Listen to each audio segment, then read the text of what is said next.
नमस्कार मित्रांनो, आज आपण कृषी क्षेत्रातील विविध क्रांत्याविषयी माहिती बघणार आहोत.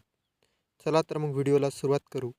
कृषी क्षेत्रातील विविध क्रांत्या: हरित क्रांती, अन्नधान्य उत्पादन; पित्त क्रांती, तेलबिया उत्पादन; करडी क्रांती, खत उत्पादन; लाल क्रांती, टोमॅटो व मांस उत्पादन. या दोन्ही क्रांत्यांचा समावेश लाल क्रांतीमध्ये होतो. त्यानंतर आहे आपली तपकिरी क्रांती. तपकिरी क्रांतीमध्ये एकूण 3 बाबींचा समावेश होतो. नंबर 1, अपारंपरिक ऊर्जा स्रोत; 2 नंबर, चामडी उद्योग; 3 नंबर, कोको उत्पादन. तसेच गुलाबी क्रांतीमध्येही 3 बाबींचा समावेश होतो.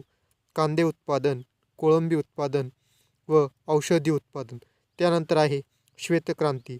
श्वेतक्रांतीमध्ये दुग्ध उत्पादन; निळी क्रांती, मत्स्य उत्पादन; सोनेरी क्रांती, फळे व मध उत्पादन.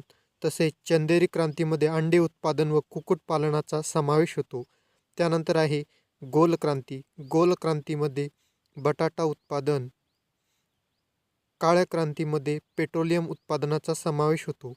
व्हिडिओ आवडला असेल तर चॅनलला सबस्क्राईब करा आणि व्हिडिओला लाईक करायला विसरू नका. धन्यवाद.